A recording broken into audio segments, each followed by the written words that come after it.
Mixed messages are emerging from the Trump administration this week after the national debt hit an all-time high of $40 trillion. We inherited this debt bomb. Scott Bessent is very much on top of it. There's nothing magic about the 40 trillion number. As the debt climbs, the White House is getting a makeover. This is pure white granite, very high quality. We get the best stuff. Tonight, the numbers and the optics as this year's midterm elections come into view. Next. This is Washington Week with The Atlantic. Corporate funding provided by Consumer Cellular. Additional funding is provided by Koo and Patricia Ewan for the Ewan Foundation, committed to bridging cultural differences in our communities. Sandra and Carl DeLay Magnuson, Rose Herschel and Andy Shreves, Robert and Susan Rosenbaum, Jay and Sharon Rockefeller, Charles Hamaoui through the Charles Hamaoui Fund, Steve and Marilyn Kerman, Leonard and Norma Chlorfine, and by contributions to your PBS station from viewers like you. Thank you. And now from the David M. Rubenstein studio at WETA in Washington, here is Washington Week with The Atlantic. Good evening and welcome to Washington Week. I'm Vivian Salama, in tonight for Jeffrey Goldberg. $40 trillion, that's 13 zeros if you're counting. That's the staggering new high that the national debt has soared to this week as the United States racks up debt at a pace that is increasingly difficult to ignore. President Trump, who campaigned on reducing the nation's debt, faces a fiscal picture that has continued to deteriorate. All the while, the president has seemed preoccupied with helipads and ballrooms and flagpoles and landscaping. Joining me tonight to discuss this and more, Zolan Kanno-Youngs is a White House correspondent for the New York Times. Mary Louise Kelly is a host of NPR's All Things Considered. Michelle Price is a White House reporter for the Associated Press, and Matt Viser is a staff writer for The Atlantic. Thank you all so much for joining me. So this week, we basically had a split screen going on where on the one hand, we learned that the national debt had reached this new high of $40 trillion. And on the other hand, President Trump seemed to take the press on an impromptu tour of the White House to showcase some of his latest renovations. And obviously, you know, we want to be clear, this money is coming from different places, but the optics and the timing, especially in this midterm election year where people are really struggling to pay, you know, groceries and gas, that's been noticeable. So, Michelle, I want to start with you. Let's just focus on the debt first. What should Americans understand from this new figure, the $40 trillion debt that was announced? Sure. Well, there's a couple things to understand. First of all, this has been going over several administrations, but the short of it is that the U.S. has been spending more than it's taking in. And that is just continuing to exacerbate as costs are rising and politicians, for political reasons, are not really willing to make some of the deeper cuts that they need to kind of rein this in. And at the same time, we've had a series of tax cut packages over the years that has reduced how much revenue we are taking in. Now, we've heard the president, he does not seem, the White House can do multiple things at once. The administration, like, you can do renovations. But the way the president speaks about this, he does not seem to treat this like it is an urgent concern. He was asked about it today, and he said, well, you know, we'll solve it with some growth. We have not really heard a really detailed plan from the administration on what kind of probably painful cuts they might make to kind of address this issue. And I definitely want to circle back to that and the president's comments today. But psychologically, Zolan, 40 trillion is a massive number. What does it mean for the president politically at this stage? Well, let's step back and remember that it's something that he very much campaigned on addressing, right? During his political rise, there were numerous moments where he criticized his predecessors for not doing enough to address the nation's debt. And I actually want to stop you because we have some of those clips here, looking back at some of the president's comments about the debt. So why don't we play that? I think it's catastrophic that we owe $15 trillion. We have $19 trillion in debt. It's going to be very soon 21 trillion, not billion, $21 trillion in debt. And I will tell you, we are sitting on a time bomb. We have $21 trillion in debt, a number that is, you know, unthinkable. But that will go down very quickly. We have $34 trillion in debt. We've got to pay it off. and we don't want to do anything stupid. So to your point. Right. So this is emblematic of something broader, right? The president overall has campaigned on addressing the nation's economy and the cost of living of everyday Americans. How many times did we see in the 2024 election him talk about the Biden administration not doing enough to lower consumer prices? Since he's been in office, we've seen that inflation remain staggering. We've seen economic anxieties among Americans remaining a top concern, including among his own base, too.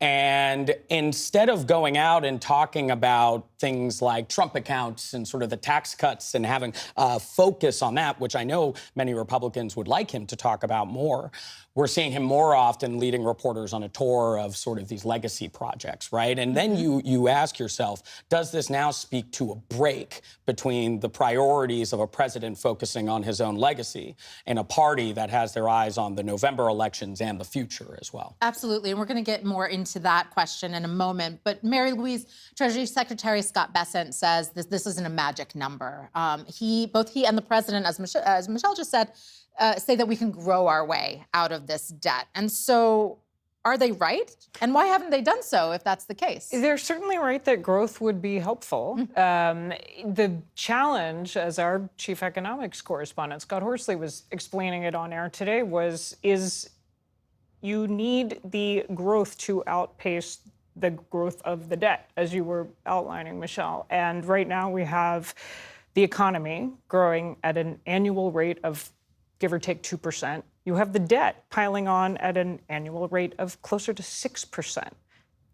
It's hard to square those numbers and see that as a healthy recipe for fiscal growth and stability. Especially when what's driving it are some things that are just necessary. You know, obviously some shocks to the economy like COVID cannot be helped, but you also have an aging population in the United States where healthcare costs for Medicare, Medicaid, Social Security drive a lot of that debt. How do you escape that? It's almost impossible. Absolutely, and I think the adjacent question of what's the trajectory? Like $40 trillion is a staggering number.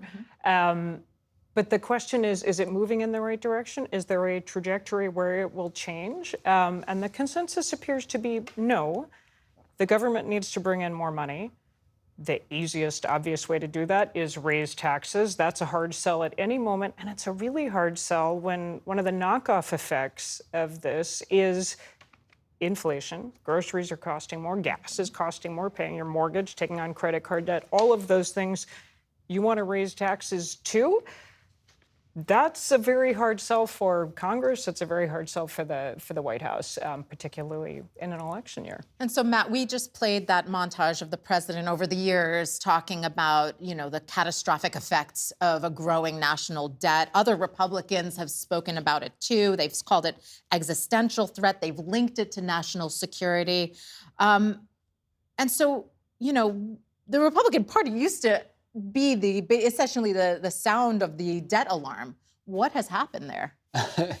Yeah, I mean, as long as I've been covering politics, that has been a core part of the DNA for the Republican Party. It was a big part of the Tea Party movement and the rise of that. And it forced Barack Obama to create a whole commission on reducing the debt with Erskine Bowles and Al Simpson trying to come up with different solutions. But like so much of our politics, Trump has changed a lot of it. And I think right now you have control of Washington for Republicans control the House, the Senate, and the presidency.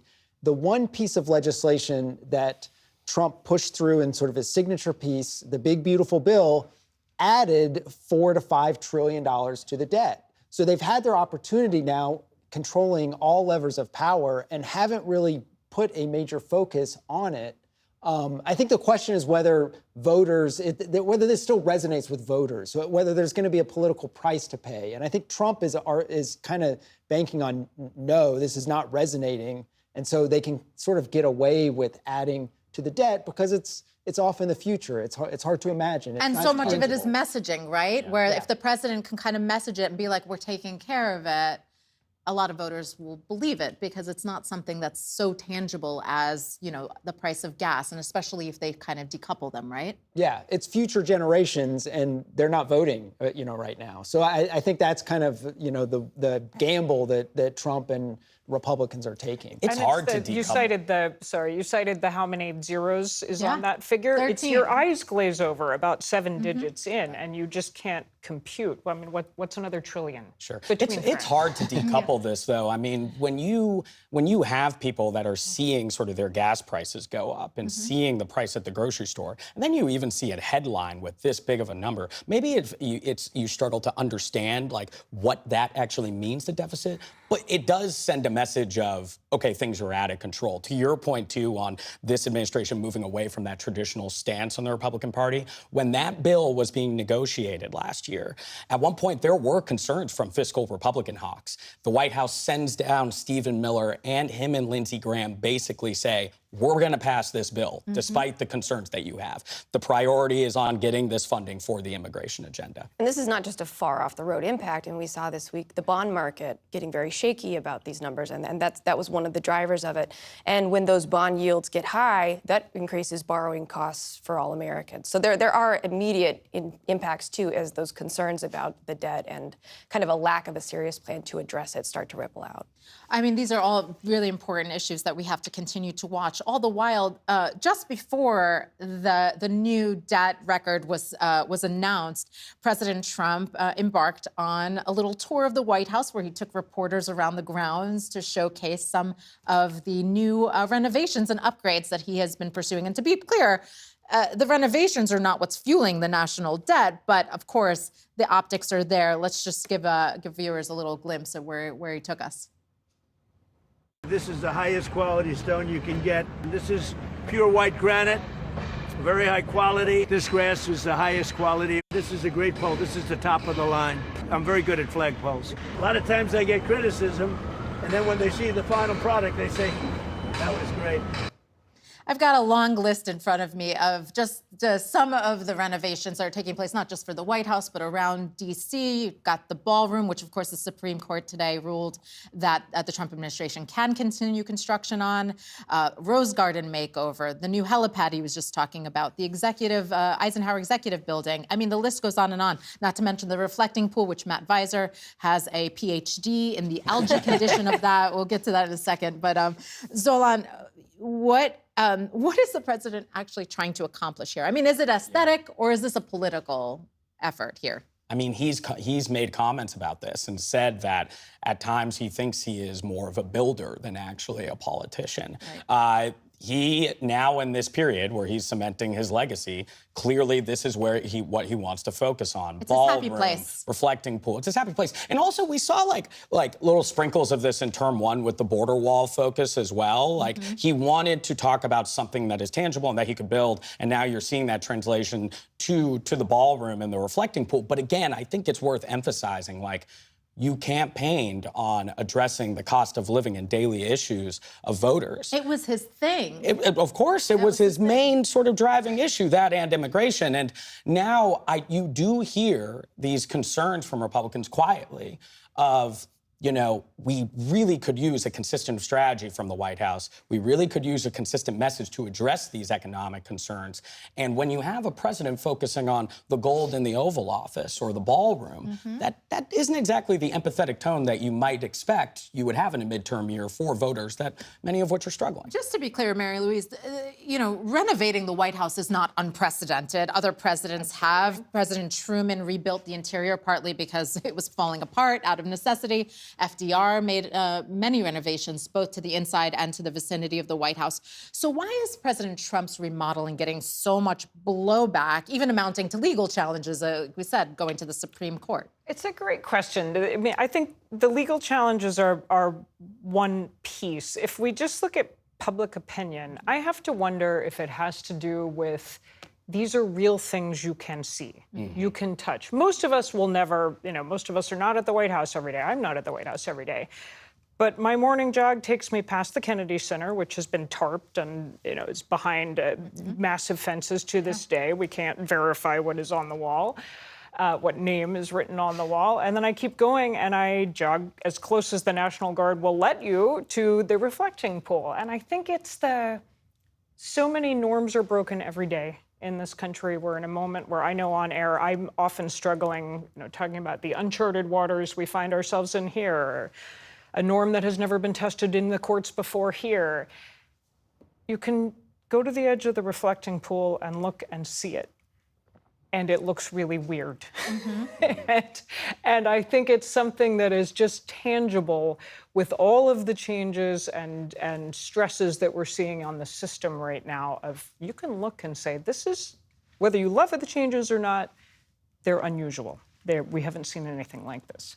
I think it's also the degree to which this president focuses almost on a daily basis to his renovation projects. Not a day really goes by that he doesn't talk about the ballroom or the reflecting pool or the Kennedy Center or the gold statues. He had done so tonight. Yeah, and tonight, this is a good example where just before we came on, he's in South Carolina campaigning for Darlene Graham, who has said her number one issue is affordability. This is the sister, of course, of the late Lindsey Graham. And the special election that's on Tuesday. And she talks about affordability, and she does use the word affordability, which President Trump calls a Democratic hoax. But he gets there, and he opens the rally by talking about the ballroom. And he devotes several minutes to talking about his project. So I just don't know that it resonates as deeply with voters across the country. We see it on our daily commutes and every day, but it's not the pocketbook issues that I think the midterms are probably going to be about. But Zolan was just saying, it's his thing. Obviously, he comes from that background as a real estate, person and a builder in general. Does he see this though as governing, or is it just some passion project for him? I think it's a part of what he views as his legacy, and monuments and things that he's building are harder to take down than executive orders that can be changed by the next president. Well, maybe. We'll see. We'll see some of these. Legacy is one thing, and sort of the obligation of the job is another. And so, I'm wondering is there any overlap there? I think this is an example of him doing something because he can. It's an example of the difference between Trump 1 and Trump 2, which is he's surrounded himself and designed an administration based off of people that will say yes and do what he wants. Dissent is not embraced. And when that happens, then your impulses and wishes as a president are going to be pursued. Also, there's a question about the funding for these projects. You literally took the words out of my mouth. So talk a little bit about where the money is coming from for these things. Well, I think there's a question about it. What we were told initially is that this was mainly going to be funded by private donations and the president's own giving. We have seen that there's a good amount of money that's been transferred from the Secret Service budget to fund the ballroom, as he's changed his argument to basically say this is a national security imperative, pointing to the bunker that would be under the ballroom. That's taxpayer money, right? So we've also seen a shifting explanation in terms of the need for this ballroom, going from we want to host bigger groups for social events to it's a national security imperative, and also a shift in terms of this is going to be 100% private donations to now we're taking from the Secret Service. And the private donations are controversial as well. Yes. Because what are you buying? He's also transferred a lot of money, from the National Park Service to pay for, gilding the statues, next to the Lincoln Memorial, the reflecting pool, which has gone up. These are taxpayer dollars that he's using in a lot of these Michelle, cases. how does the White House actually address any questions about the optics of this? They often describe this as like a user experience that is being improved for everybody. It's the people's house, so he's making it more beautiful. And some of the renovations around D.C., there's an argument they make that, this is beautiful for everyone. Tourists will come, and this is better for them to look at. But some of these, that's a stretch. I mean, how many people are going to be going to events at the military complex / ballroom, which she calls it, or the helipad this week where he was touring the Granite? The president was speaking about this as a place that might host cocktail parties. And this is a president who, for a long time, campaigned on draining the swamp. And it seems he's paving it and making it glitzier and talking about how people will be enjoying these spaces in a very elite way seems totally divorced from the message he long had about what he was going to do when he got here. All the while, Mary Louise, the Reuters Ipsos poll that came out this week shows that the president's approval rating is at a record low. 33% approve of the job he's doing. Obviously, we are 2 months away from early voting starting in certain states. The president has to take that on. J.D. Vance was on the campaign trail today trying to pitch the economy. The messaging here, is that everything is fine. Is that resonating with voters at all? Well, if you stick with the ballroom, the public polling is also showing that a majority of Americans don't think it's a great idea and disapprove of it. So that's one tiny slice of this. I don't know. Between now and the first week of November is an eternity in politics, and we will see what issues stick. I've been fascinated in a midterm election year by how much focus there has been on foreign policy. This does tend to happen when you start a war in the Middle East. But I am curious to see what issues start to resonate and to what extent the White House aligns the messaging with what polling is showing people actually care about, which does usually go back to it costs $1 more per gallon to fill up my car than it did 6 months ago. You mentioned war in the Middle East. Obviously, while the president is building a physical legacy here in Washington, there's another part of the presidency which is much harder to make permanent, and that is, or much harder to control, I should say, and that is the war in Iran. Where does it stand tonight, in particular, because the president has now threatened, took to social media and threatened economic pain on Iran if it does not comply with his demands? Well, we know that talks have stalled. We know that the Strait of Hormuz is still not operating at anything close to the level that it was before the war. So the latest is this threat of an economic D-Day. Not a lot of specifics on what that looks like. It raises two questions in my mind. One is what would actually change, because Iran is already one of the most heavily sanctioned nations in the world, and economic pain has thus far not been effective at causing its leaders to bend to the will of the U.S. because, they're still going to have gas in their car. They still have dinner on their table, the hardline leaders of Iran. So the pain hits Iranian people, and in an autocracy where the supreme leader is not accountable to voters, the suffering of the Iranian people is not, sadly, a very coercive measure to get its leaders to change their behavior. The other related question is just sanctions in the service of what? What is the U.S. goal at this point? Is it stopping Iran from getting a nuclear weapon? Is it degrading military, naval, missile capabilities, proxies in the region? Does it change every week? Is it supporting protesters and human rights in Iran? We haven't heard a lot about that. Is it getting the Strait of Hormuz back to where it was before the war? Would we take that at this point? So it's very hard to gauge how these new sanctions, this economic D-Day, might work, and would it be effective when we don't know what the specifics are and what they are designed to try to achieve. And so, Michelle, President Trump has basically gone out there and essentially declared the U.S. as the Strait of Hormuz as U.S. territory. Yeah. He says that ships are passing through, although there's a lot of dispute about that. I mean, at this point, is even the reality on the ground a question?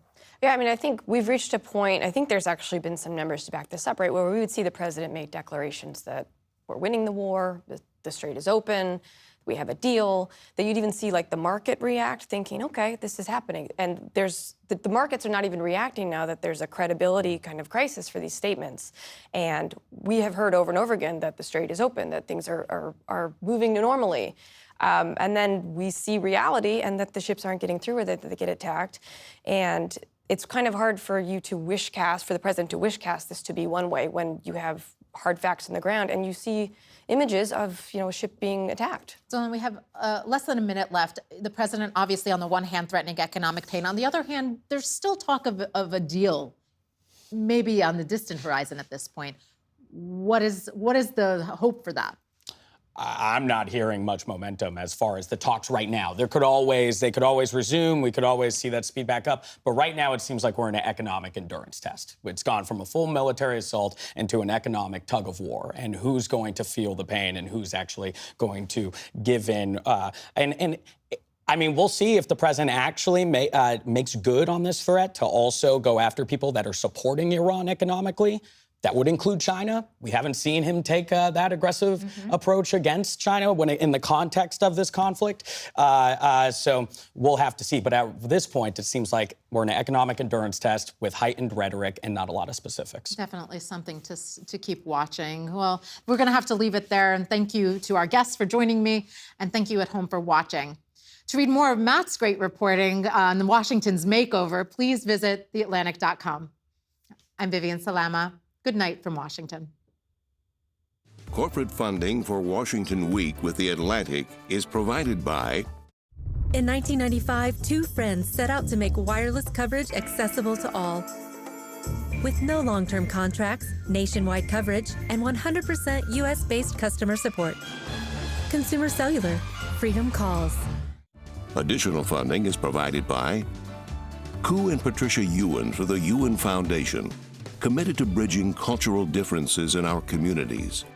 Sandra and Carl DeLay Magnuson, Rose Herschel and Andy Shreves, Robert and Susan Rosenbaum, Jay and Sharon Rockefeller, Charles Hamawi through the Charles Hamawi Fund, Steve and Marilyn Kerman, Leonard and Norma Chlorfine, and by contributions to your PBS station from viewers like you. Thank you.